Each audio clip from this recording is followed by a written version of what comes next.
Hey everybody, welcome to Talking Scripture, a podcast where we illustrate relevance and application of the Scriptures in Come Follow Me. We also dive into the history and cultures of the text. Thanks for taking the time to share and subscribe to this podcast. For show notes, head over to our website, talkingscripture.org. Welcome to Talking Scripture. I'm Mike. And I'm Bryce. And today we're going to be in section 115 to 120. There's a lot of history here that's important for Latter-day Saints to understand. Do you remember when you were young and you just thought your life would be a continuously growing line of happiness and success? And then what life really is a series of ups and downs, wonderful ups, followed by a few challenging downs. Well, it's interesting that the Lord allowed church history to follow that same pattern. So we just saw the Kirtland period where there was tremendous prosperity. We were dedicating the Kirtland temple. Jesus came. Marvelous angelic visitors came. Many people saw visions and felt incredible glory and power. And now just a few short months or years later, Joseph's going to be in prison. We find ourselves in the middle of a war with the Missourians. So like our lives, this is a pattern of ups and downs, and I think it behooves each one of us as Latter-day Saints to know that history and to recognize that there were periods of prosperity and there were periods of pain. And we can choose humility in prosperity or we can choose pride. We can choose humility in pain or we can choose pride. And it's fascinating to read church history and recognize that each one of these periods leads to a legacy of who we are today. So most of our podcast today is going to be the history of the Missouri period and the Mormon War that occurs there. And you know, Bryce, the fundamental question is, well, why is Joseph Smith in jail? And so the events here in these sections really do lead to the things that we'll be covering in section 121. So let's go back to the time period in Kirtland. When things were good. Yeah, back when things were good. After the temple was constructed, between July and August of 1836, as was discussed in section 111, Joseph and Sidney, Hyrum, and Oliver leave to Massachusetts, and one of the purposes of them leaving is to go to acquire funding for the debts that the church has incurred. And while they're gone, the church is becoming more wealthy. There's more people coming to Kirtland. And also at this time, in the summer of 1836, many saints are settling in far west. A lot of the things we're going to be talking about in this podcast would be helpful if you looked at a map. There's a really good map from the book Fire and Sword by Leland Gentry and Todd Compton. To me, it's the best one because it just covers the events and it even has pictures to indicate where some of the turmoil is happening. So I would encourage you to go and look at that. It's in the show notes. So the saints settled in the far west in 1836, and also later in 1836, Caldwell County is created. Which is kind of Missouri's answer for the Mormons, is all these other counties were getting nervous. So we went into Jackson County, and we made the Jackson County Saints nervous, and so they kicked out the Saints. We go into Clay County, and now all of a sudden the Clay County Missourians are nervous about so many Mormons coming in. Because think about that. That changes your elections. That changes political power. That changes so many things. And in Missouri, that was a pro-slavery state, with a question mark on it. Their pro-slavery status is conditional. Now all of a sudden that becomes an issue. And so Missouri's solution to all of this is let's create a county where the Mormons can go and settle, and let's just basically say, go here. If you're going to live in Missouri, go here so that no one else has to worry about the imbalance between the Missourians and the Mormons. Yes, that's a perfect explanation. In January of 1837, the Kirtland Safety Society opens. The saints in Ohio want to form a bank so that they can take the things that they have that are not liquid. They have land, and it's hard to go to the grocery store and spend your land. You got to have cash. But the bank does collapse. The bank does fail. There's an overarching financial collapse in Ohio, and many banks collapse. This was not unique to the situation of the saints, but many people blame Joseph Smith. All this is happening in the spring and summer of 1837. The panic's in May.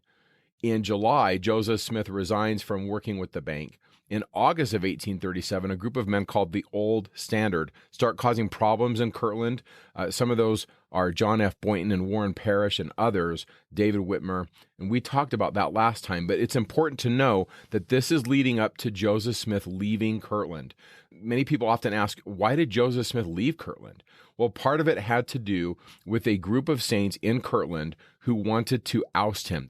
And they had their reasons. One of their reasons was they thought that perhaps Joseph had too much power. Some of them said that he was a fallen prophet, that he wasn't doing the things that they expected a prophet to do. This was the beginnings of plural marriage. This is not going to be as prevalent until we get to Nauvoo. We'll talk about some of this when we get to section 132. But the beginnings of this are in Kirtland, and so Oliver Cowdery starts to estrange himself from the prophet Joseph in 1837. And so during this time, when the old standard is causing problems, these individuals that want to oust him, Joseph Smith goes to Far West. My thinking, Bryce, is he's going to Far West, and I think he sees the writing on the wall. Yeah, Joseph saw a lot of these things coming. He saw the persecution in Jackson County coming. I wouldn't doubt for one second he saw the writing on the wall in Kirtland. And he went to join the saints in Missouri. Now, what's interesting is notice that Missouri was trying to build a temple, and Kirtland was trying to build a temple, and the Kirtland temple got built probably because Joseph was there. And I wonder if there's some underpinnings of Joseph saying, I need to go to Missouri because that's what we need to build up. We need to build up Zion. So a little of all of that going on, and Joseph says, I'm going. And he leaves Kirtland forever and then heads to Missouri. Yeah.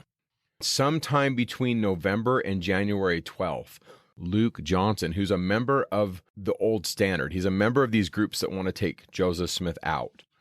Luke comes to Joseph Smith and tells him that there's a plot on his life, that there are individuals that have decided that they're going to kill Joseph. So Joseph and Emma make the decision to leave Kirtland. On January 12th, 1838, Joseph Smith and Emma leave Kirtland never to return. They leave under cover of darkness, and there's lots of things going on when they leave because there's these tensions between individuals in Kirtland, and some of these individuals feel like they've been wronged. They feel like they've been financially taken advantage of due to the collapse of the bank, and they're blaming Joseph. And so many of these are going to come to Missouri, and they're going to bring that spirit with them. And in the midst of Joseph leaving, he gets this revelation. Now, this revelation is not in the Doctrine and Covenants. This is an unpublished revelation that has not been canonized. But I think understanding this helps us to see the context of many of the decisions that Joseph's going to make and some of the speeches that will be given in Missouri. And I think it really does lend itself to understanding Joseph's position and what a tough thing this would have been for him. And this revelation is in the show notes, and here it is. January 12th, 1838. You are clean from the blood of this people, and woe unto those who have become your enemies, who have professed my name, saith the Lord. For their judgment lingereth not, and their damnation slumbereth not. Let all your faithful friends arise with their families, and get out of this place, and gather themselves together unto Zion, and be at peace among yourselves, O you inhabitants of Zion, or there shall be no safety for you. Even so, amen. That is prophetic, because they're not going to be at peace, and they're not going to be in safety. Now, just go back in time a little bit. Do you remember the parable the Lord gave about Jackson County and being at variance with the prophet? And the church still hasn't learned that lesson. The relationship between church and prophet is critical if we're going to succeed in Zion and build Zion. And once again, we've got the underpinnings of he's just a man, he makes mistakes, he's not divine, I don't have to follow him. I wonder if as we study Come Follow Me, we're learning that lesson. And we're making the connections between the periods of church history when they were at variance with the prophet and the success of those time periods. We as Zion have to understand the critical relationship between church and prophet. Yeah. But here it comes into Missouri with him. Yeah, they're following him into Missouri. And so he does. He settles in Far West on March 14th, 1838. And there were many dissenters who came into Missouri. The key ones from my reading of history are Oliver Cowdery, John Whitmer, David Whitmer, W. Phelps, and Lyman Johnson. And you can see their pictures in the show notes. These individuals come down and they settle in Missouri, And there's going to be some tension between them and Joseph, and they're going to be making accusations. And this podcast would be so much better if Joseph could sit and talk to us and tell us what's going on in his mind. And we don't know. But from reading of history and some of the sermons that are given, what I see happening is this. I see Joseph in this really difficult position. The very people who are threatening him are following him to Missouri. And so I can see Joseph wrestling with this, trying to figure out, what am I to do about this? Can we ever have peace? I want to build Zion. I want to have unity. And the Lord tells me if we don't have unity, we're not going to be safe. And then I also see Joseph having the necessity to remove himself from culpability if something should go wrong.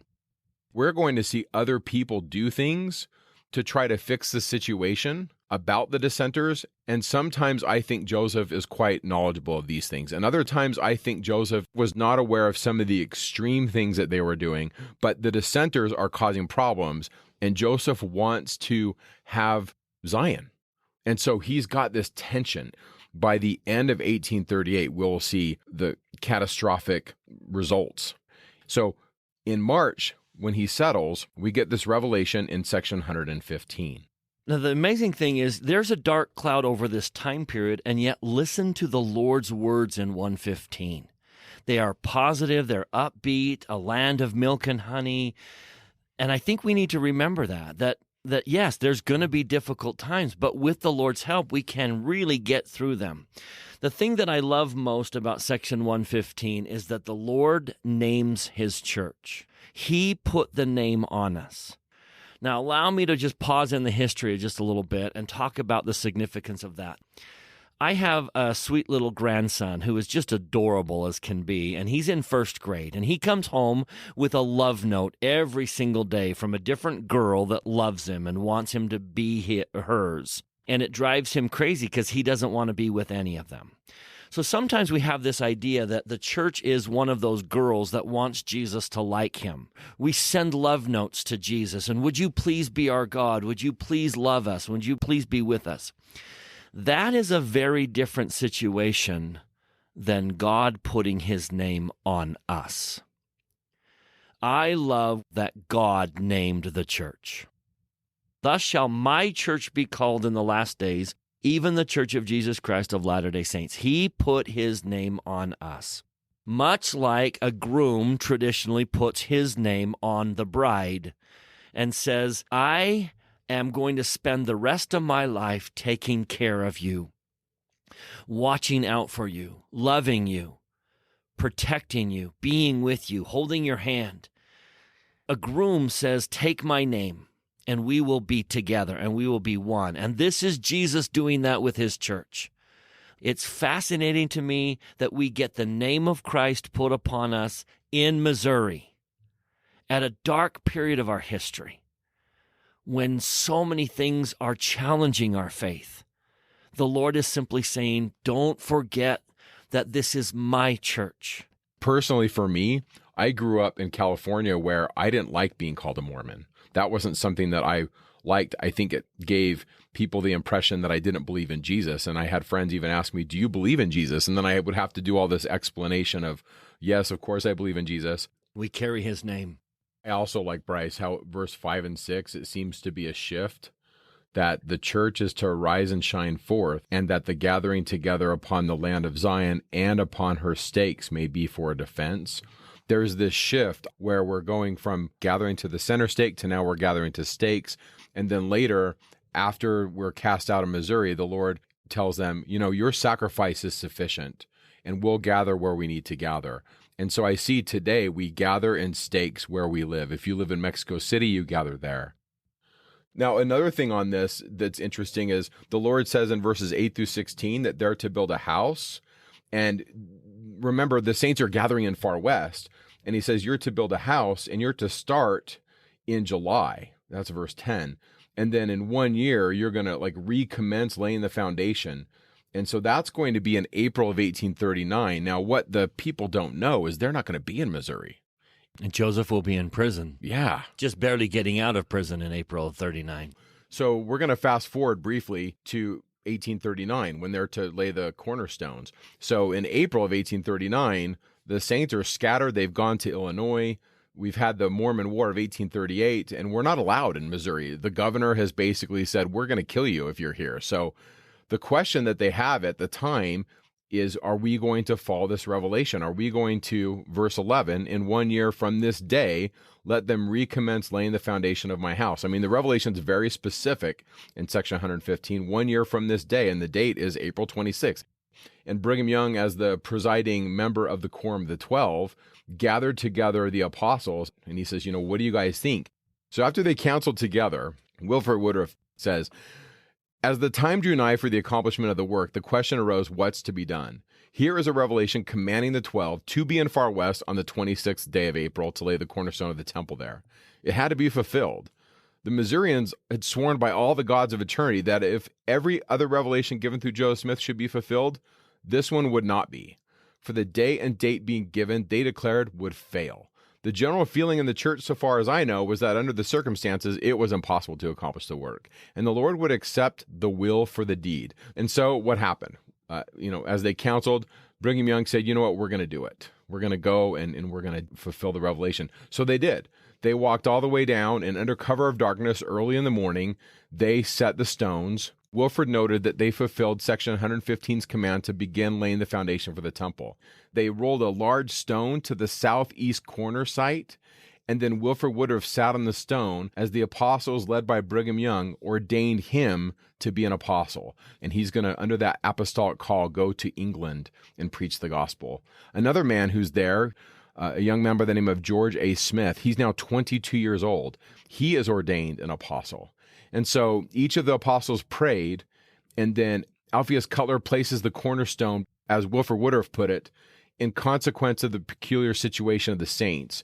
He thought it wisdom to adjourn until some future time when the Lord should open the way, expressing his determination to proceed with the building. And so, in other words, we're going to lay the stones, and we're going to let the Lord decide when we build the temple. So as they're leaving, they come across W. Phelps. And W. Phelps, like many people in church history, is kind of a complicated person because W. Phelps at this time is estranged from the church, and he realizes that they fulfilled the command in section 115, and he uses disparaging words in letters as he describes the 12.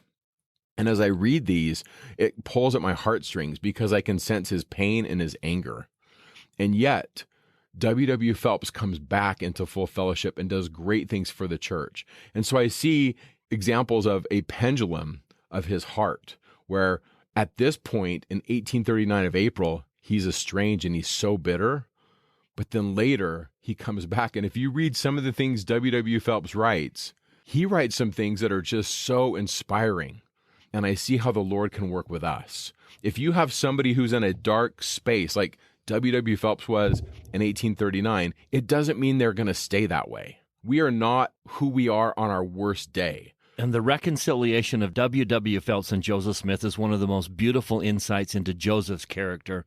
Joseph writes him a letter and says, "Come, dear brother, since the war is past, for friends at first are friends again at last." So even though there are some who estrange themselves from the church, they do return. And just like Jesus taught us in the parable of the wheat and the tares, you got to let everything grow together. It's not till the very end that we know what's a wheat and what's a tare. So back to 115, as they come into Far West, Joseph is told other places should be appointed as stakes in Zion round that area. So Joseph was specifically told that, hey, you've got a stake in Far West, but we need other stakes round about. So that's going to send him over the next several months out and about. He's going to get up into Daviess County. He's going to find Adam-Ondi-Ahman, and that will now lead to section 116 as well. So the next intervening few months is Joseph trying to grow Zion by gathering stakes and creating stakes in nearby areas. Yeah. About 30 miles north of Far West in Daviess County, there's a place called Adam-Ondi-Ahman. And that's where section 116 comes in. And it's really short, and it reads as follows. Spring Hill is named by the Lord Adam-Ondi-Ahman because, said he, it is the place where Adam shall come to visit his people, or the Ancient of Days shall sit, as spoken of by Daniel the prophet. So Joseph now reveals that Adam-Ondi-Ahman, this place where Adam's going to come and Jesus is going to come, and we're going to talk about keys and histories, and we're going to kind of culminate the whole earth experience. But I think we need to be careful that Spring Hill is not necessarily the location of the meeting, and it's not a specific spot, because if you go to section 117, the Lord says, "Isn't there room enough in the mountains of Adam-Ondi-Ahman, or the plains where Adam dwelt?" So the Lord identifies Missouri as part of the gathering area where Adam will appear, and talks about the fact that Adam dwelt. The Garden of Eden must have been somewhere near Spring Hill, Missouri. And that made it really sacred ground. That made them feel like we are on sacred ground here in Missouri.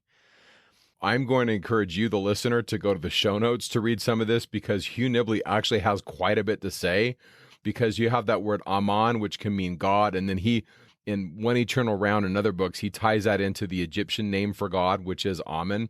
And I'm wondering, is that a cognate of Ammon in the Book of Mormon? These are just my questions that I have. We know Adam means Adam, but it also means man. Like in Hebrew, the word Adam is the man. It's synonymous with man. And then Hugh Nibley takes Ondi and he stretches a little bit and says it could be Auntie, it could be Ante, which means in the presence. Hugh Nibley says this is once again the new year rite. This is the exchange of we're going to have a new representative. Adam's going to leave. We're going to have a new prince. That's going to be the prince over the earth. And anciently, they're always doing this. And we read this coronation exchange in Mosiah 1-6, where Benjamin sits down. And so this is Hugh Nibley, where he just says Adam-Ondi-Ahman is significant because this is where we're acknowledging God. That's going to be the prince over the earth. Bryce, I really like this stuff on Adam-Ondi-Ahman. I know that sometimes we may look a little silly to people when someone says, well, do you believe that Adam was in Missouri? And when people ask me that, I'm like, I don't know. I don't know where Adam lived. But again, in the Lord's language, he talks about the whole North and South American continent are the promised land. He talks about mountains and valleys of Adam-Ondi-Ahman. There aren't a whole lot of mountains in that area. Long story short, they now establish a stake in Adam-Ondi-Ahman. So we've got a far west stake, we've got an Adam-Ondi-Ahman stake. So the church is growing in Missouri. More and more members of the church come out of Kirtland and start filling Missouri. That's going to make a lot of the Missourians nervous.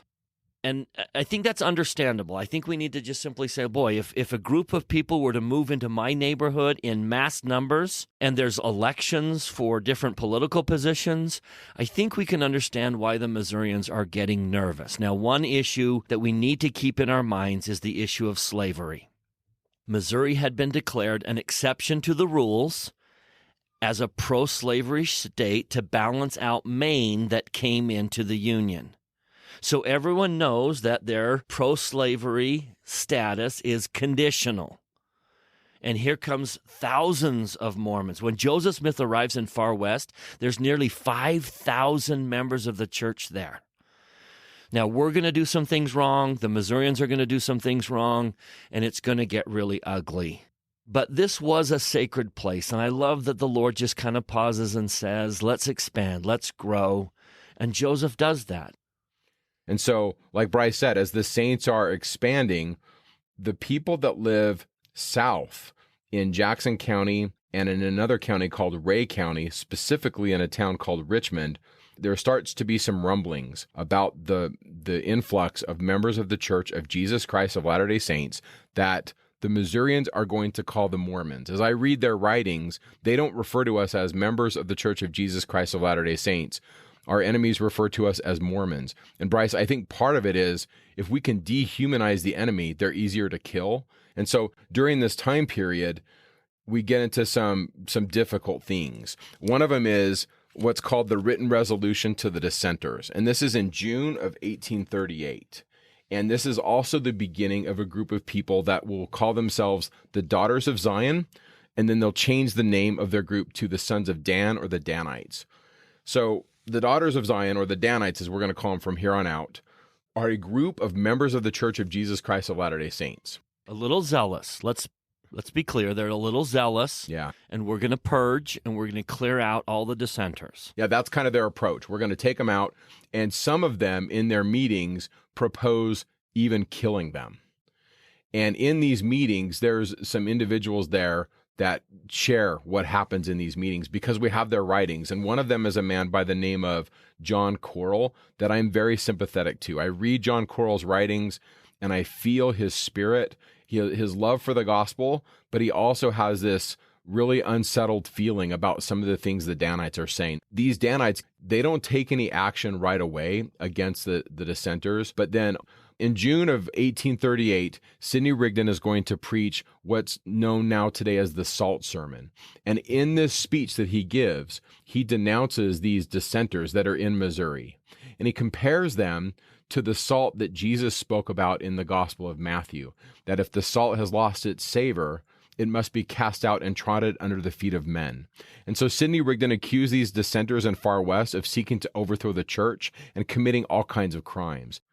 And some people that heard him give it, according to some sources, they reported that Sidney Rigdon said, it would be good for us to just build gallows and be done with them. And although he doesn't say anybody by name, the members of the church there know who he's talking about. And that's pretty intense stuff. And then after he gave this talk, according to some sources, Joseph Smith stood up and said, that was a good sermon. Now, that's difficult. And so the next day, the Danites, they send a letter to the chief of the dissenters, warning them that the citizens of Caldwell County would no longer tolerate their abusive conduct. The letter, reportedly, we don't know who wrote it, but we think that perhaps Sidney Rigdon wrote it, was signed by 83 members of the church. And some of these names are significant. For example, Joseph Smith's brother and counselor in the first presidency, Hyrum Smith, signed the document, as well as Far West High Councilman George Pitkin and the Caldwell County Sheriff. And so after describing the many offenses allegedly committed by the dissenters, this letter that these members of the church wrote announced that the Mormons, quote, intended to drive them from the county. There are no threats from you, no fear of losing our lives by you, or by anything you can say or do will restrain us, this document said, for out of the county you shall go, and no power shall save you. So that's difficult. As a member of the church, I remember the first time I was introduced to the Missouri conflict, it was kind of presented like we did nothing wrong. And yet many members of this Danite community that are zealous and they're religious and they want to follow the prophet are pushing the envelope. To me, they're crossing the line where they're saying, you have to get out. It's also ironic that the members of the church are going to be treated that way by the Missourians and cry foul. Yes. Well, you can't kick us out of Missouri because we're different than you, because we think different than you. And yet some members of the church had taken that very position within the church saying, you need to leave our county because you think differently than we do. Yeah. And I think this is one of those lessons of church history that we need to learn from. I love Moroni's reminder where he says, condemn me not because of mine imperfections. And Mike and I are being very careful. We don't want to condemn the church. They did a lot of really good things in Missouri. They did. And the church has some innocence in all of this because they're being picked on for their religion. But in the spirit of Moroni's words, condemn me not because of mine imperfections. Rather give thanks unto God that he hath made known unto you our imperfections, that you may learn to be more wise than we have been. This church, as we grow towards the second coming, we have to learn and be more wise than the Danites were in Missouri. You can't ask the Missourians to accept you if you're different from them and not accept the people who have dissented from you because they now think differently than you do. Yeah. You can't live on both sides of that sword. You can't. So may we as a church rise up and be more wise than the Danites have been. And forgive Mike and I if we emphasize a little bit of the negative that happened in Missouri, because we're trying to help all church members recognize there's some lessons we need to learn from that some of the persecution we brought on ourselves. But let's be clear, the church did a lot of wonderful things in Missouri. Yeah, clearly. I mean, we're gathering people and we're trying to build Zion. And in the midst of this, Bryce, I also want to tip my hat to culture. You see, one of the ways they kept order in the 19th century in all kinds of cities. Boston and New York there were vigilantes kind of running around and making sure that people follow the rules. And Leland Gentry, Todd Compton, and Stephen LeSueur and Max Parkin really put this in the context of the 19th century. And one of the things they refer to is this case in Vicksburg. In Vicksburg, there was this big problem with gambling. And so some of the leaders of the city came out and they said, hey, listen, and they posted this and they told everybody, hey, listen up. If you guys are going to be gamblers in this city, you got to clear out. And if you don't, we're going to get you. And most of the gamblers cleared out, but some of them didn't. They're like, we're just going to keep doing it. And they put up a gallows and they hung those guys. But that was the culture back then. Yeah, it's kind of what happened. And I'm not saying it's right. I'm just trying to understand it, right? Yeah. And so these are the words of Sidney Rigdon. And as I read them, I'm like, this sounds like Governor Boggs. So before Governor Boggs ever signs the Extermination Order, in the month of June of 1838, Sidney Rigdon says this. He says, when a county or a body of people have individuals among them with whom they do not wish to associate, and a public expression is taken against their remaining among them, and such individuals do not remove, it is the principle of republicanism itself that gives that community a right to expel them forcibly, and no law will prevent it. I mean, that's Sidney Rigdon, and he's in the first presidency, and he's basically saying, hey, if we don't want you here, you got to go. When Missouri says that to us, somehow we act like victims. Yeah, it's so tough. It is. And by the way, many of these individuals that sign this document in June are Danites. And the question is, was Joseph Smith a Danite? And we link some of this stuff to the Gospel Topics essays. And the best I can tell from the historical sources, there's so much written on this, Joseph Smith knew that the Danites existed, but that Joseph was not aware of some of the extreme things that they were doing, but that Joseph gave tacit approval to the general idea of that we need to defend the church. We need to defend ourselves. We've already been kicked out of Jackson County, so we've got to somehow come together. He wanted to defend the church. And so it's difficult, but the dissenters do leave. One lesson the church should have learned from the Book of Mormon is when dissenters left the Nephites, guess where they always went? Guess who they always joined and aligned with? And that now becomes a problem for the Nephites. These dissenters are going to go join with the Missourians, who are already nervous about the members of the church. So fueled by the dissenters, it's going to actually become an ugly situation. Yeah. This situation really proved disturbing to John Corrill. And John Corrill was a member of the church since 1831. He's 43, and he passed through all the difficulties in Jackson County and Clay County. And so, like many of his fellow saints, he risked his life to defend us. He was even in prison for a period of time, and he served in a lot of leadership capacities. Specifically, he was a counselor to Bishop Partridge, and he was able to speak to the Missourians and also work with the saints. And as a member of the church, he really represented us well. In fact, in 1838, he was elected to the state legislature. So he clearly was really skilled at communicating. And so during this time period, he secretly goes out to the dissenters and he warns them that some of the Danites are planning against them. And then this is what he says. He says, "This scene I looked upon with horror and considered it as proceeding from a mob spirit." John is going to leave the church, but I also see his love for the Lord. He sees that the dissenters have to leave, and they do. They go to Richmond at this time. At this point, they're also starting to put together lawsuits to come against Joseph, and Richmond is going to be a place where there's going to be a lot of opposition against the church. And so, like Bryce said, when this happened in the Book of Mormon, they went to the enemies, and we're kind of seeing the same thing here. And so there's going to be basically 3 stages of what I call Danite violence. This is big picture stuff, but the first thing we're going to see is in June. In June, the first stage of the Danite violence is just simply telling the dissenters to leave and threatening violence if they don't. The second stage is going to be fulfilled between June and about mid-October of 1838. And that is where the Danites are just trying to protect the saints. They're trying to defend their homes as best they can.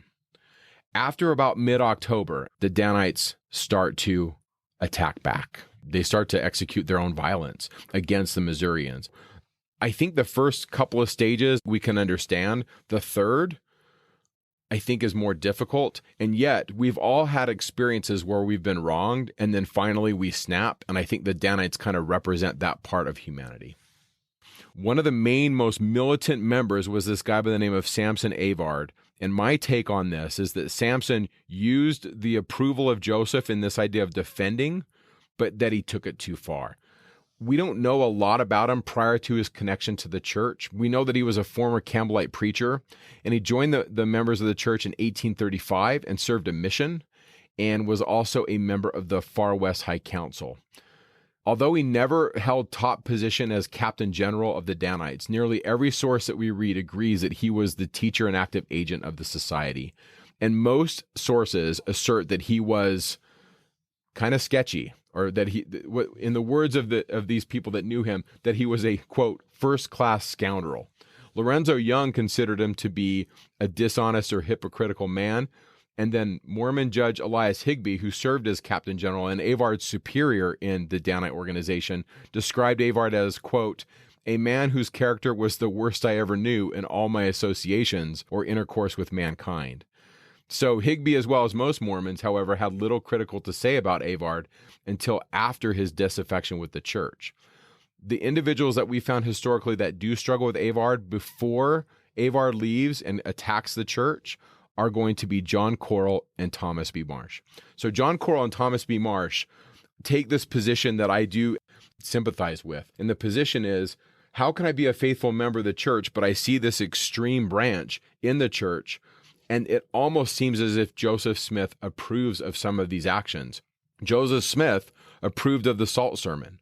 The dissenters leave. And so some of the Danites have this idea in their minds that they're acting under the authority of Joseph.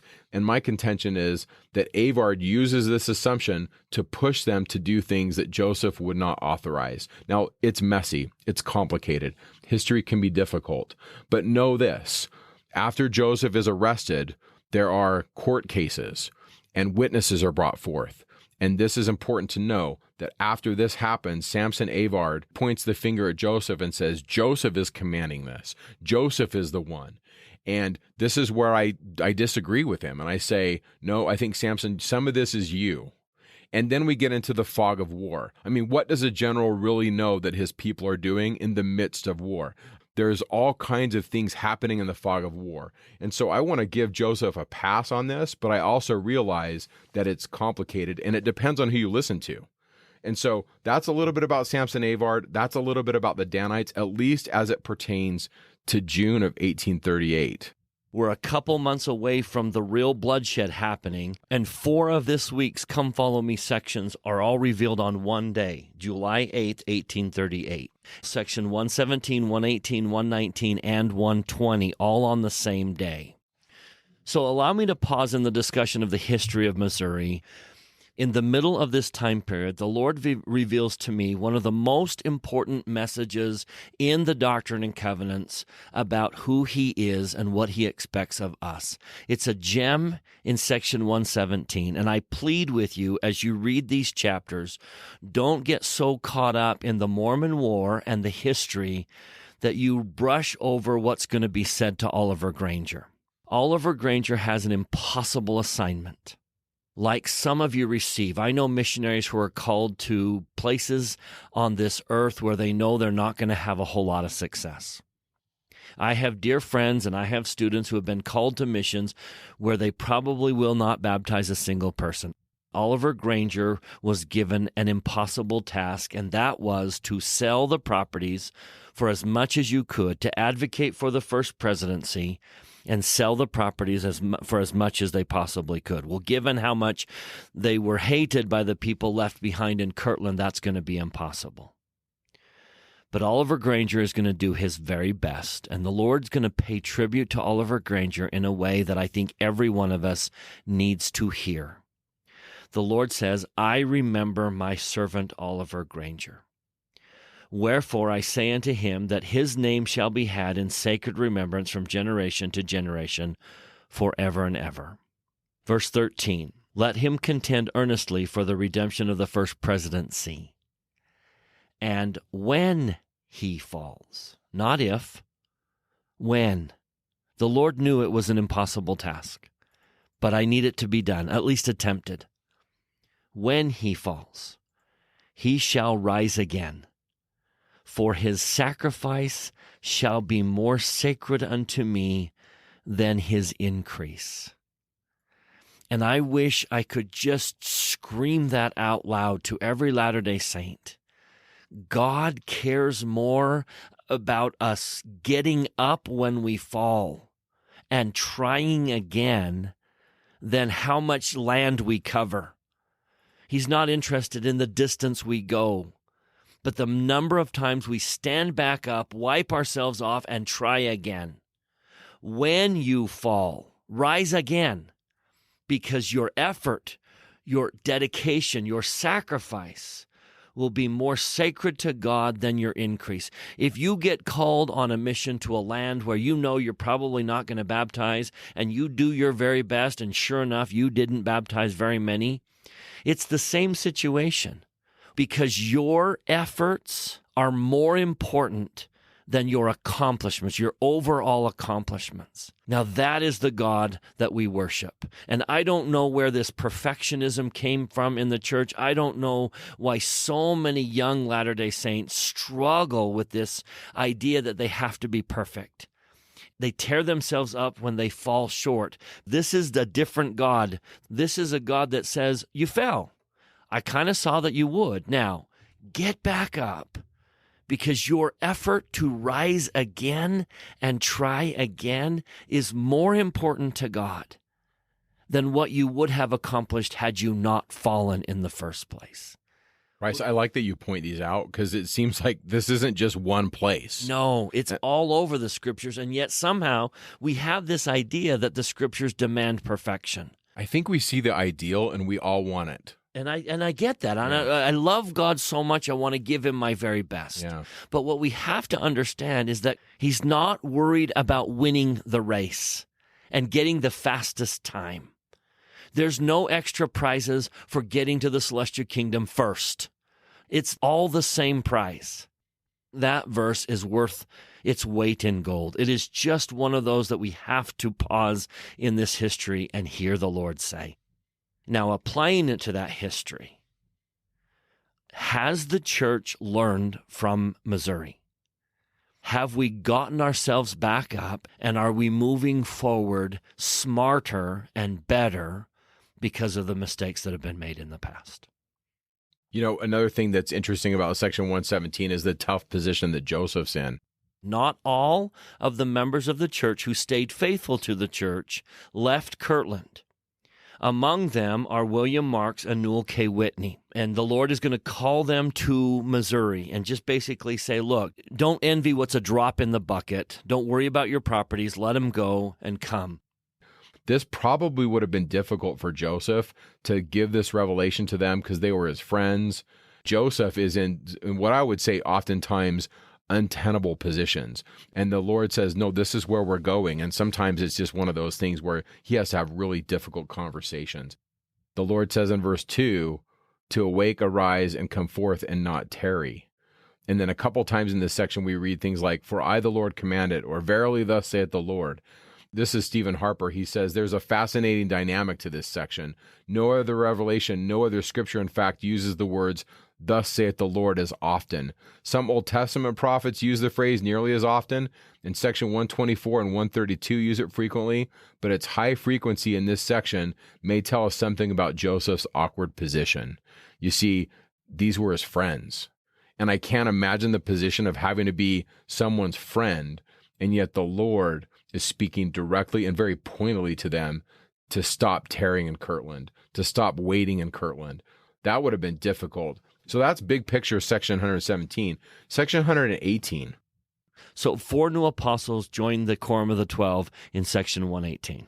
4 apostles and all 3 witnesses to the Book of Mormon will leave the church in this time period between the failure of the Kirtland Safety Society and coming into Missouri. Somewhere between Kirtland and Missouri, the church loses 4 apostles and the 3 witnesses. Now, 2 of the 3 witnesses will return, but in section 118, we're going to replace the 4 and fill the vacancies in the quorum of the 12 apostles. And this is where 2 future prophets, presidents of the church, are ordained as apostles. John Taylor will be ordained, and as you heard Mike say earlier, Wilford Woodruff will be ordained at that very moment where they are laying the cornerstones and moving out to their missions. Yeah.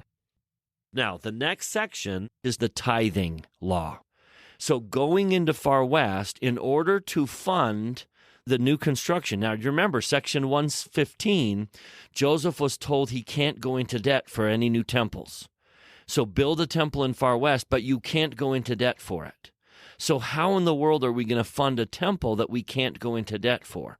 Well, in this circumstance, the Lord says, let's obey the tithing law.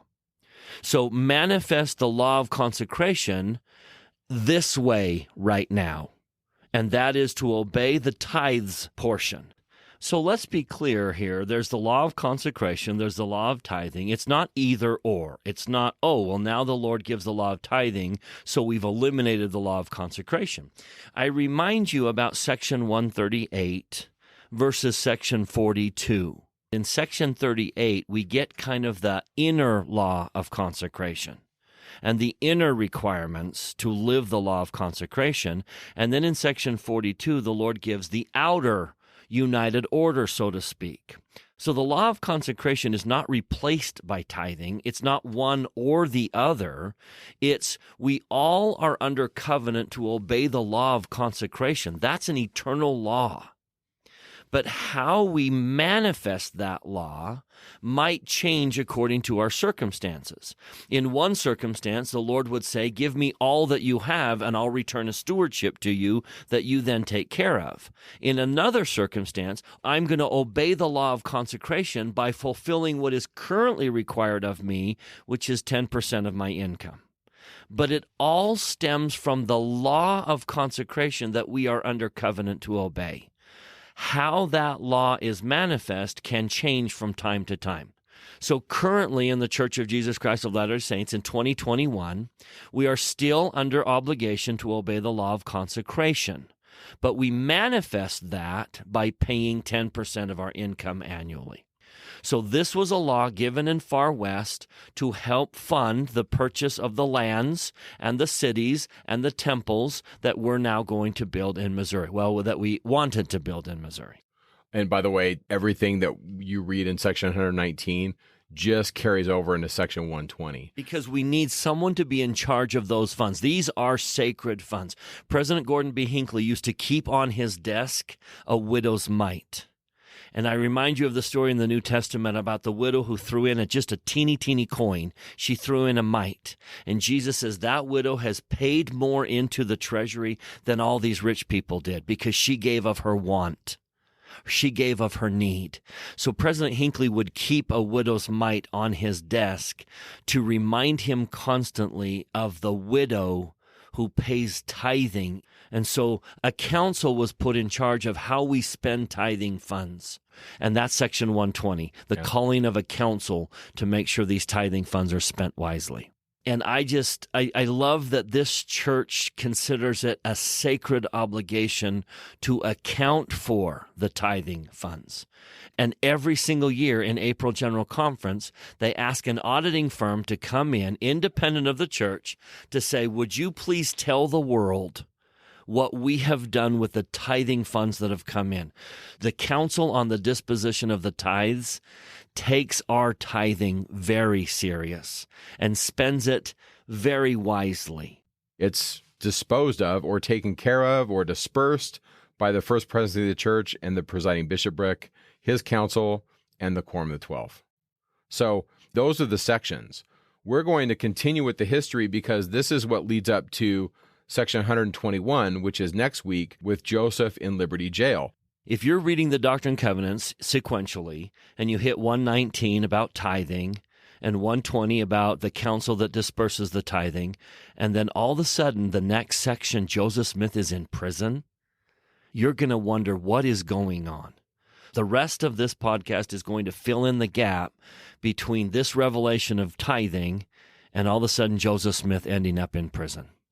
Yeah. So the next significant thing that we're going to talk about in the timeline is August 6th. And it's called the knockdown drag-out fight, and it's in a city called Gallatin. And the spark that ignites this is going to be an election day. William Peniston and a group of his political supporters surrounded the polling booth in Gallatin, and they openly declared that they would stop any members of the church from voting. And so there's lots of different accounts of what happened here. But to be short in speaking, there was a knockdown fight. And members of the church came in, and they got clubs, and members of the city of Gallatin that didn't want them to vote, they brought clubs and whips and things, and it was a big fight. Now, the whole fight probably didn't last more than a couple of minutes, according to some accounts. But the Missourians would say things like, "We stopped the Mormons from voting," and the members of the church said, "Nope, we stopped them from stopping us, and we voted." And it depends on which account you read, but essentially, this was the beginning of increase of violence in Missouri, and many accounts say that the Danites showed up, and a couple days later, some members of the church come to a man by the name of Judge Adam Black. And Joseph Smith is with them. Sampson Avard, Joseph Smith, members of the First Presidency, they ride out between 100 and 150 men to Adam Black's home.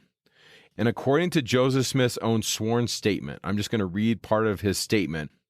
We then commenced a conversation on the subject of the late difficulties, speaking of the knockdown at Gallatin, and the present excitement. I found Mr. Black quite hostile in his feelings towards the saints, but he assured us that he did not belong to the mob, neither would he take any part with them, but said he was bound by his oath to support the Constitution of the United States and the laws of the state of Missouri. Deponent then asked him if he would make said statement in writing so as to refute the statement of those who had been affirmed that he, Judge Black, was one of the leaders of the mob. Mr. Black answered in the affirmative. Accordingly, he did so, which writing is in possession of the deponent. And that's Joseph's sworn statement. Later, Judge Adam Black is going to claim that the saints were threatening him with death if he did not sign the document. And so this is another example of the messiness of history of he said, she said. And here on one count, we have Joseph saying, hey, are you part of the mob? Will you swear to uphold the law?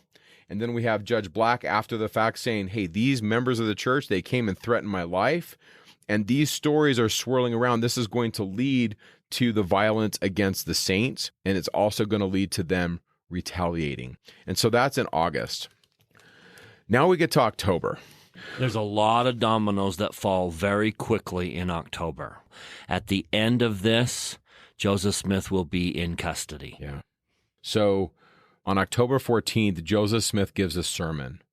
And in the sermon that he gives in Far West, he quotes John 15, verse 13, that says, "Greater love hath no man than this, than a man lay down his life for his friends." In Joseph Smith, he sees that there is going to probably be violence, and he decides to fight to the death. He says, quote, "The law we have tried long enough, and as a result have been made a set of outlaws by having no protection. Joseph said, we will take our affairs into our own hands and manage for ourselves. We have applied to the governor, and he will do nothing for us. The militia of the country we have tried, and they will do nothing. All are mob. The governor is mob. The militia are mob. The whole state is mob. We have yielded to the mob, and now they're preparing to strike a blow. But I am determined that we will not give them another foot, and I care not how many come against us, 10 or 10,000. God will send his angels to our deliverance, and we can conquer 10,000 as easily as 10. So that's according to Reed Peck. Reed Peck was there, and that's his account of what Joseph said. And there were others there that believed that angels would protect the saints. The Danites are trying to defend the church, and of course, there's dissenters that are saying things against the church. And we've had the knockdown in Gallatin. We have Judge Black saying some things against the church.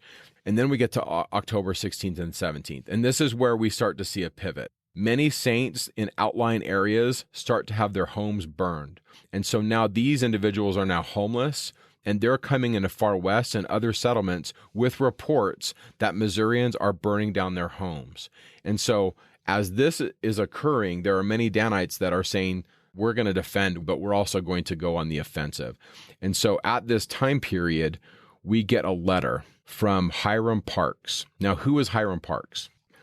Hyrum Parks is a general in Missouri. He writes a letter to Lyman Wight, and Lyman Wight is over and commanding many individuals who are trying to defend the church. Lyman Wight has served in a war, the War of 1812, and he has military experience. So this is a Missouri general writing to a defender of the members of the church. Yes.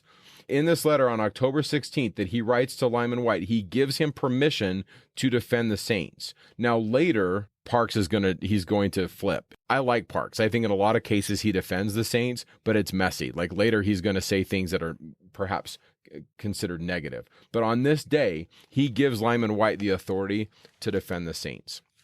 He does fail, however, to communicate this letter to General Atchison.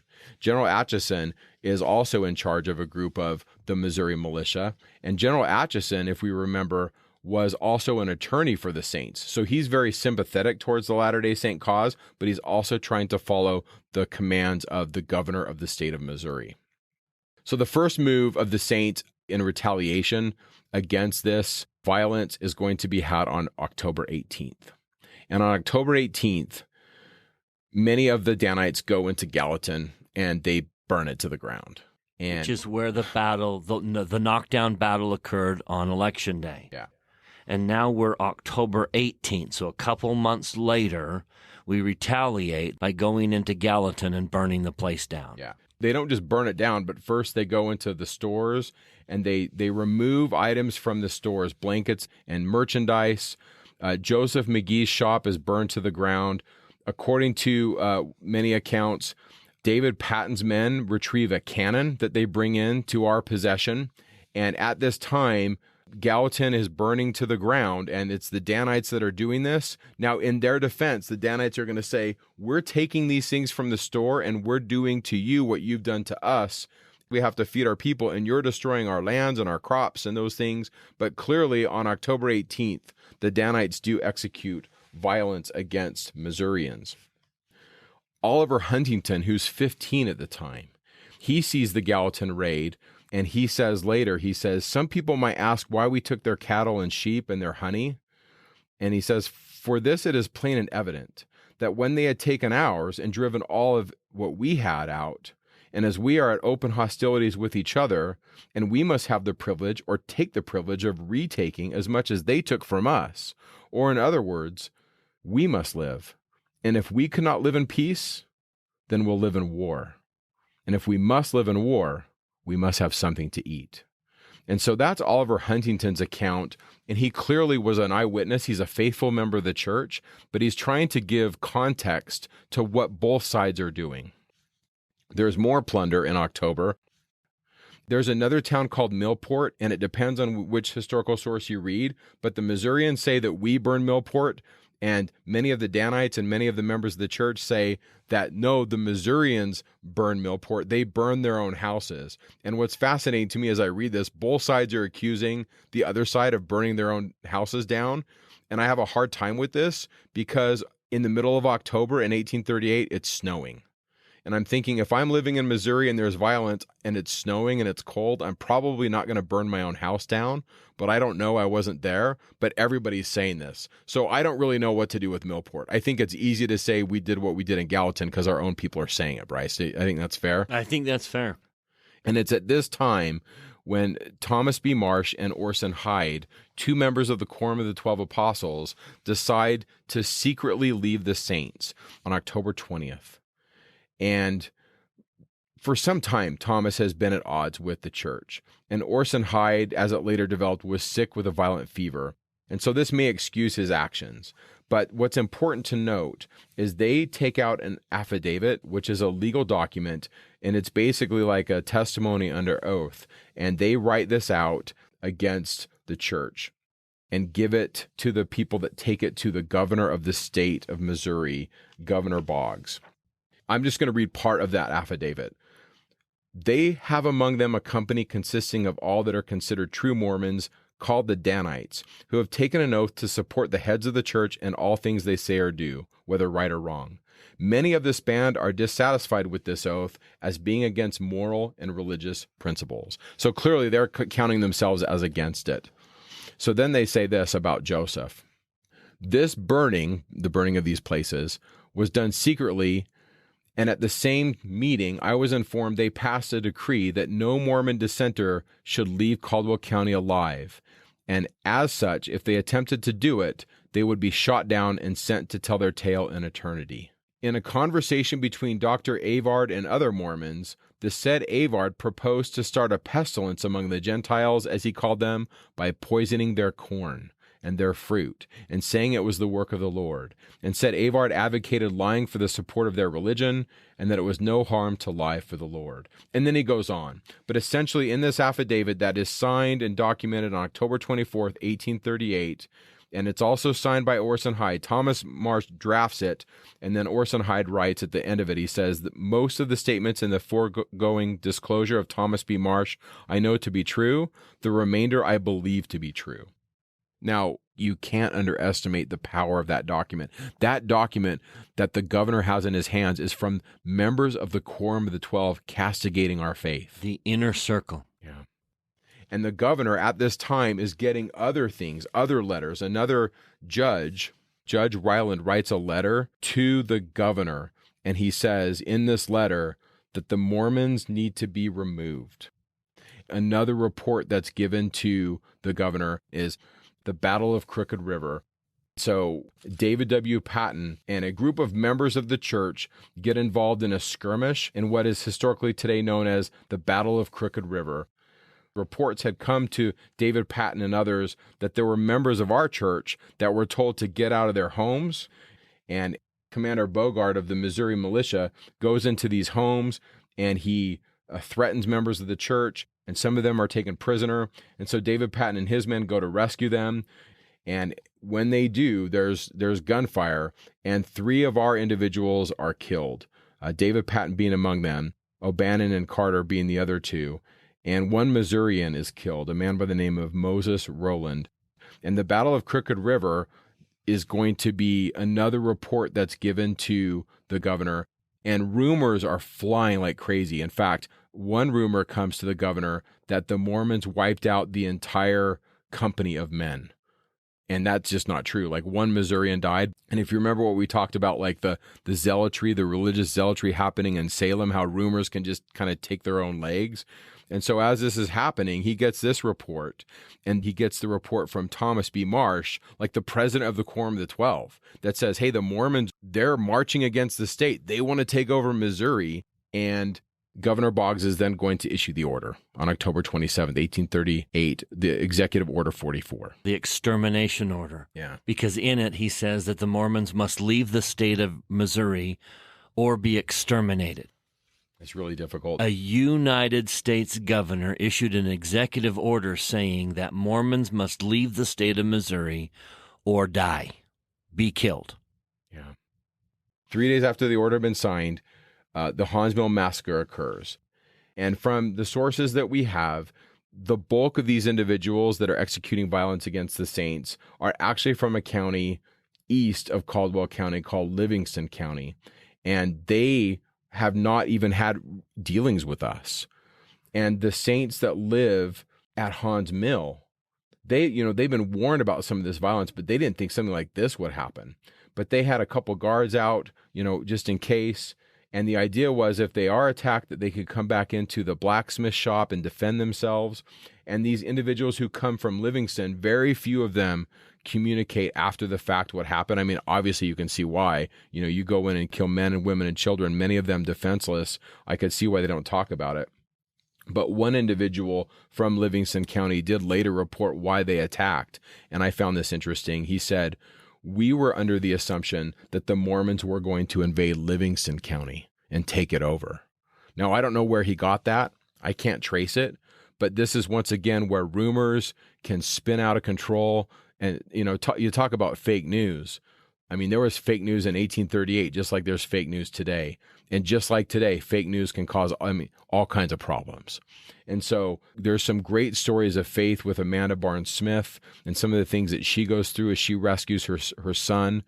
And we link these in the show notes, and you can read these, and they certainly build my faith. But the Haun's Mill Massacre was devastating. This is where everything kind of culminates to November 1st of 1838. The saints are in Far West. Joseph wants to fight. Joseph believes that, he believes these promises of the Book of Mormon that God will defend us. And the Missourians, it's a challenge because some of the commanders of the armies are very much against the saints, but some of them have empathy towards the saints and they see the humanity. And so in the process of this, there's a man by the name of George Hinckle, who's one of our military leaders. And George Hinckle wants to find a way that we can get along. He wants to find a way that we can get out of this circumstance where there is no bloodshed. And the picture I want you to have in your mind is that the city of Far West is surrounded and the Missourians outnumber the saints. And the saints, many of them are ready to fight. They're ready to have a war. And we have seen women and children butchered. Haun's mill is weighing heavily on everyone's mind. Yeah. And so Hinckle goes to Lucas and says, what do we got to do? And Lucas basically presents him with a paper that says, hey, you need to surrender these guys, and Joseph Smith's on the list, and you need to surrender your arms, and you need to leave. You need to get out of Missouri, and otherwise there's going to be bloodshed. And that's basically his option. And so Hinckle comes back into Far West, and he says to Joseph that they're willing to talk to you about terms of peace. And Joseph goes to Lucas and says, I hear you're here to discuss terms of peace. And Joseph is informed that he's under arrest. And so historically, Hinckle's cast in a horrible light, and he's called a traitor. I believe George Hinckle was trying to save lives. Now, would I have chosen that way? I don't know. I've put myself in George Hinkle's shoes many times. Would I have done the same thing and betray Joseph? But George Hinckle sees an opportunity to save lives, to end the conflict without a lot of bloodshed. Yeah. George Hinckle saved a lot of lives. It's complicated. Like Bryce said, I don't know how to handle this. I don't know how to interpret this. I certainly wasn't there. Now, later, Orson Hyde and Thomas B. Marsh, who wrote out an affidavit that really, you can't underestimate the power of that document. But those two men, they come back. Thomas B. Marsh and Orson Hyde are allowed back into the church. Orson Hyde comes back and is an apostle and do great things. And we unfortunately often make George Hinckle the scapegoat here, and we pile upon George Hinckle as the villain. But we've got to remember it was members of the inner circle who sent an affidavit to the Missourians that said the church is an enemy. Yeah. George Hinckle, after this experience, is called a traitor. Joseph goes to Lucas and says, I hear you're here to discuss terms of peace. And Joseph is informed that he's under arrest. Joseph and many of his brethren are taken into custody, and they'll be transferred from Richmond to serve time in Liberty Jail to await trial. And that's the context of Section 121, is the November 1st surrender at Far West. The saints have to leave. Once again, Bryce, we're leaving in winter, and they go north to Illinois. We're not allowed back in Missouri. And this is, to me, very much a low point historically. We went from the high point of the spring of 1836 to the darkness and devastation of the November surrender at Far West. And Joseph will spend months in prison. And it's a difficult time. And yet, B.H. Roberts, writing of Joseph in Liberty Jail, would say it was more temple than prison as long as the prophet was there. A lot of wonderful truths come out of the darkness. And I think that's typical of our faith in God, is that even at the darkest and most lowest points of our life, that God was with us in the darkness. That God was with Joseph in Liberty Jail. He will say to him, all these things shall give thee experience and shall be for thy good. It is my testimony that in the Missouri periods of your life, when there seems to be dark clouds all around, that God will be with us. He does not abandon us. And just like Joseph Smith is going to hear those words, peace be unto thy soul. Thine adversity and thine affliction shall be but a small moment. What comes out of the darkness of Missouri is light, light that makes us better and beckons us forward. In Nauvoo, Joseph will smile and laugh and live. And I think as we close the chapter on a dark period of church history, we should learn the lessons of Missouri. We should mourn for the loss. We should weep for those who lost so much and in pain cried out to God and said, "Where art thou?" I end with just one little story that's very personal to me. About 6 weeks after our number 7 child was born, he was born in November 27th. About 6 weeks later, he contracted RSV, a pretty severe case of RSV, and I took him to the hospital with my wife.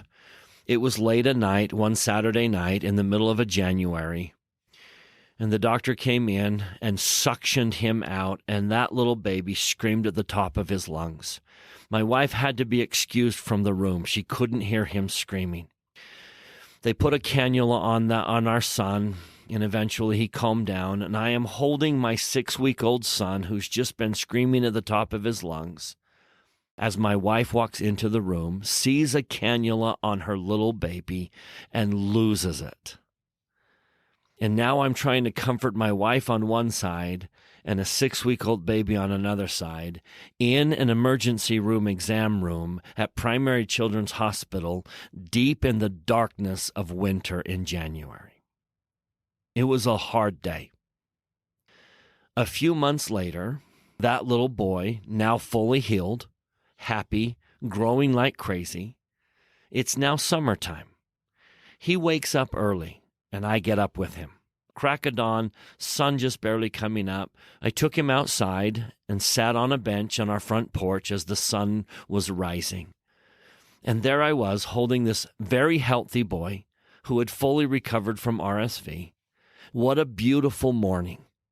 And I was holding him in the exact same position I held him in that emergency room. And I remembered that day and how dark it was. And yet today was an absolutely beautiful summer morning, and everything was better. It is my testimony that God will see us through the Missouri periods of our life, and that when we think this is dark and I don't know how I'm going to get through this, that there will come a beautiful summer morning when we will sit on that porch and everything will be better. And with that, we'll see you next week. Thanks for listening. Talking Scripture is not an official production of The Church of Jesus Christ of Latter-day Saints. The opinions expressed in this podcast are Mike and Bryce's opinions only. We refer you to official church sources and the church website to clarify any doctrinal questions.